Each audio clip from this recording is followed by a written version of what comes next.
What if I told you the way it has always been done is not the best way? Facing your fears will change your life. The passion behind this journey is merging two separate worlds into one with the goal of creating value and awareness for a better life. I'd rather be sidelined trying to achieve greatness than watch greatness achieved and it only set on the sideline. Now introducing your host, Jacob Emery. This episode is brought to you by R&R Pipeline, an infrastructure company. Our purpose? Enhancing America's infrastructure with a safety-driven, integrity-led culture that provides an environment for team members to grow and thrive. What does it mean to you to be creative? When you think of a creative person, what does that person represent? Steve Jobs had a famous quote, "Creativity is just connecting things."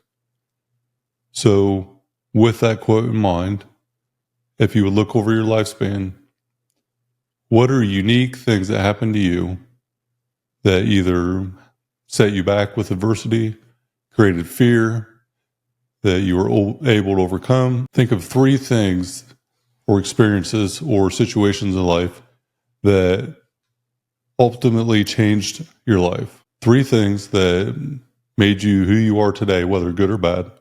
3 things that presented you opportunity to grow, whether you did or didn't. Doesn't matter, but it presented you opportunity.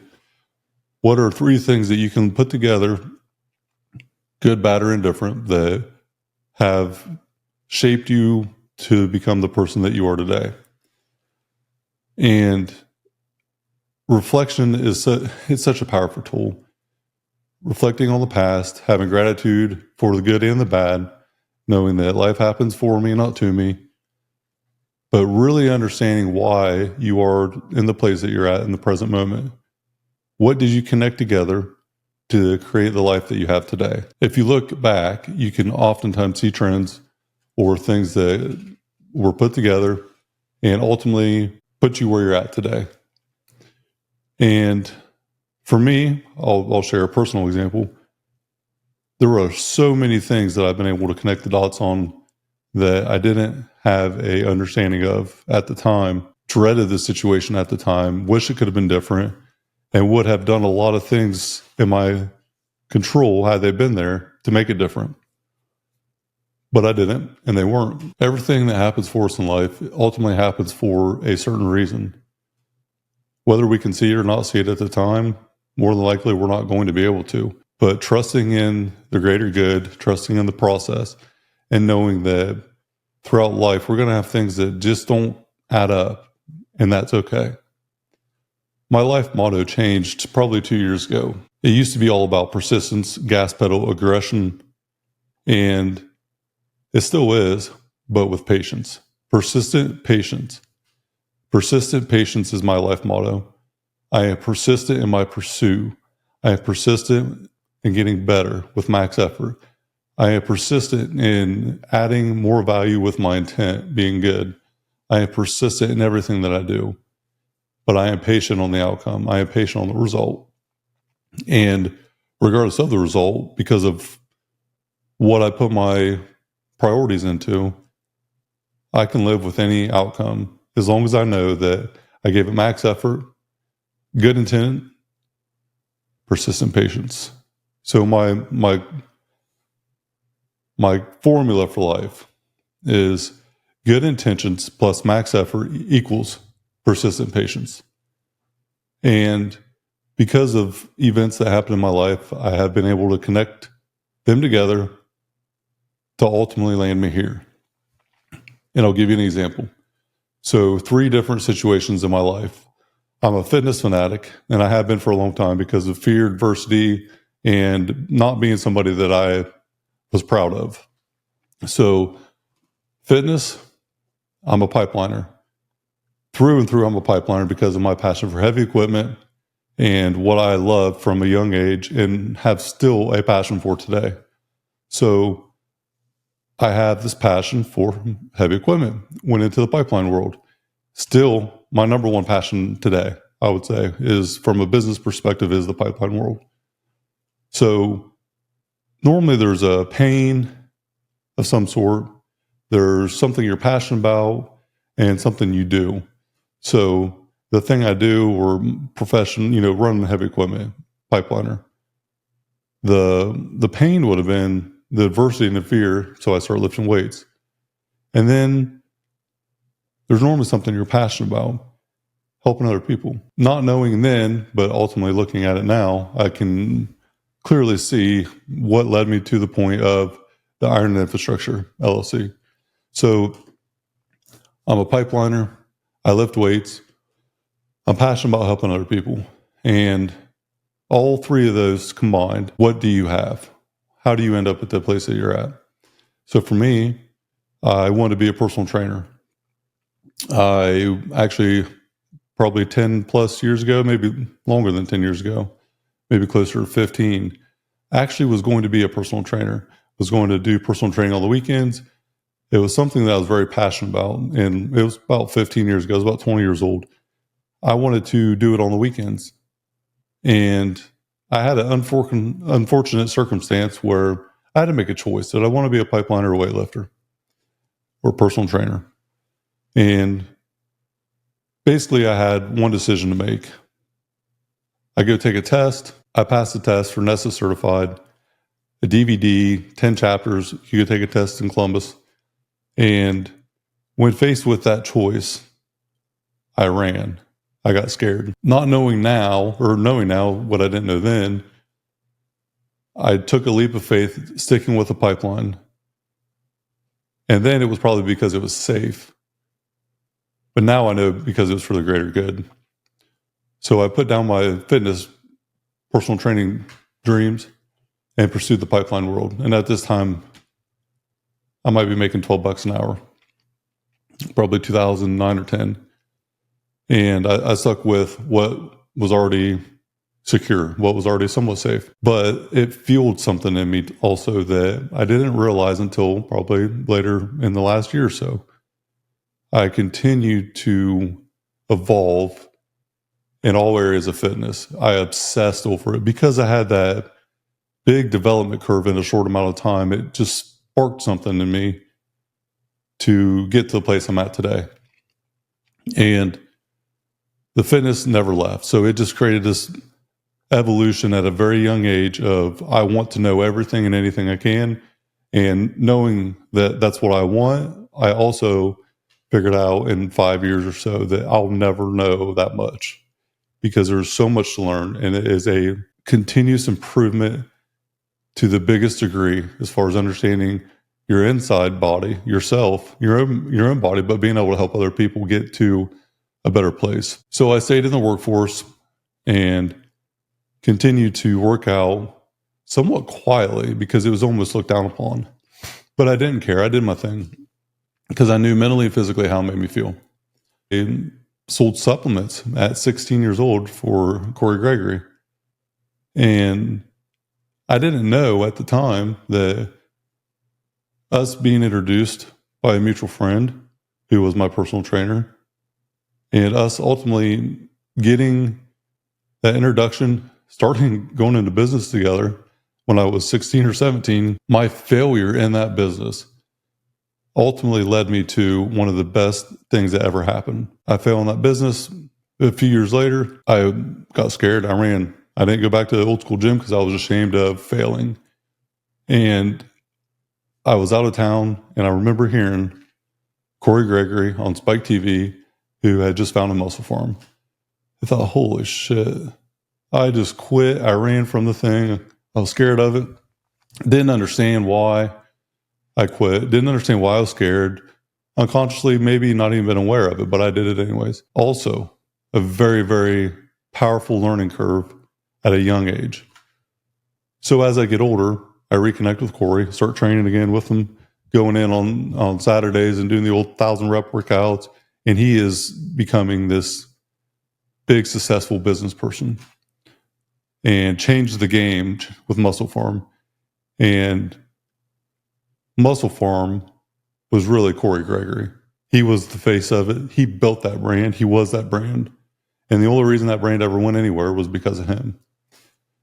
And he evolved it because he was just authentic and raw, didn't give a shit about your feelings. This is what you got to do. It's not easy. It's worth it. And still lives that lifestyle today. And today, actually, it kind of is easy. It's just what we do. So later in life, with fitness, I got scared when selling for Corey. I backed out of multiple things I could have pursued. Didn't know that I would back out. Didn't know that it would be a thing. So all these things that happened, all these failures ultimately were leading me to progress into the person that I am today.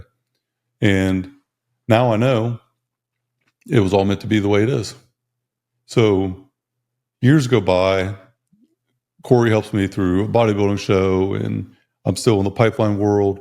So I'm a pipeliner living in a hotel in Athens, Ohio. I'm eating canned green beans and almond packs and cans of chicken and tuna for cutting for a show. 2-a-days, 5 days a week. I'm living in literal hell. Lost 35 or 40 pounds. And I did it on an accelerated timetable because of a date on the calendar. And I got the thing ultimately that I desired to get, but I didn't come out of it well. Corey was there for that. Connecting the dots, I understand why I did all that. Went through that pain, went through that hardship, went through that unknown at the time adversity that would come later.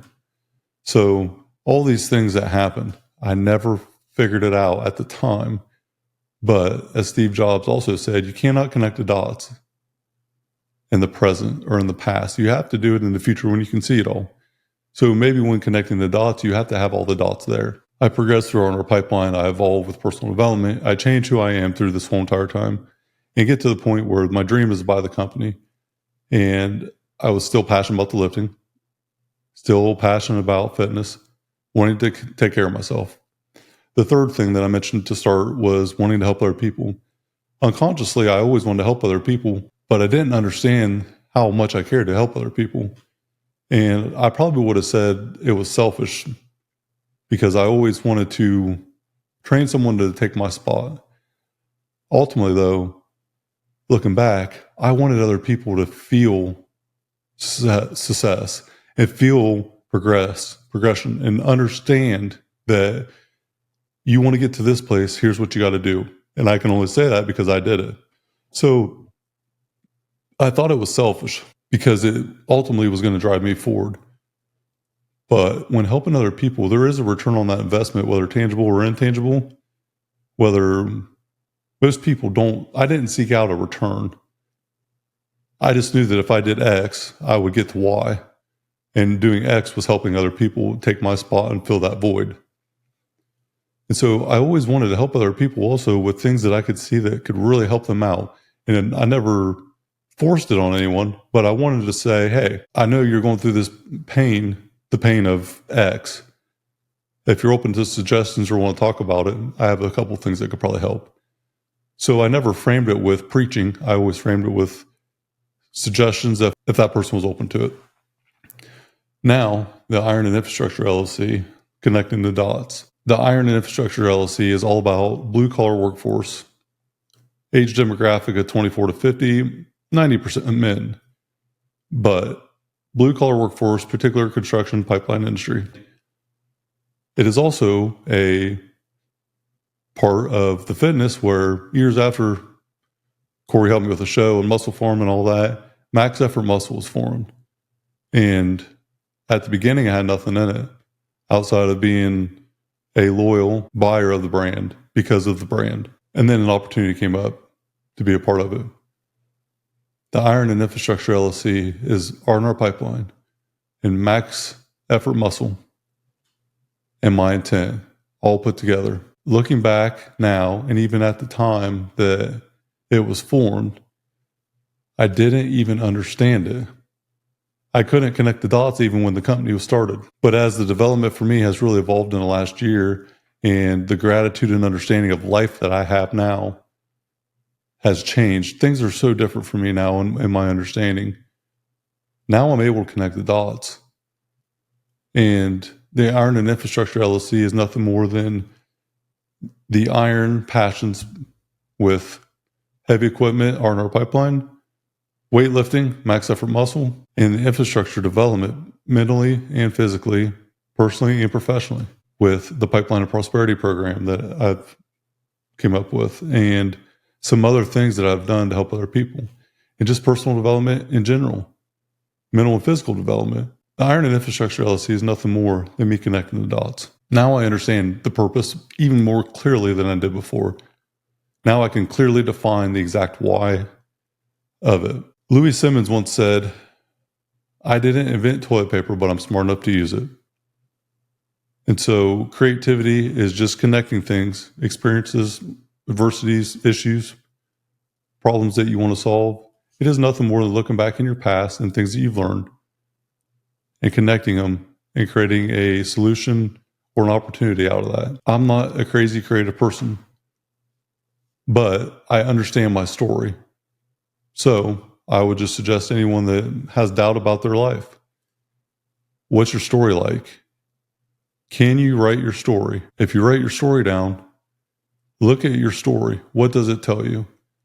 And after you understand the story, connect some dots.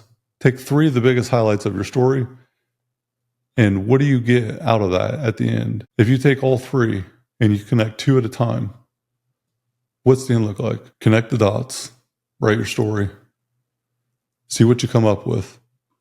Because everyone's story is special. Everyone's story has purpose, has meaning. And I promise, if you give this a shot, you might really be surprised at what you could put together. Creativity is just connecting things. How are you being creative? This episode is brought to you by Max Effort Muscle. For all your supplement needs, go to maxeffortmuscle.com.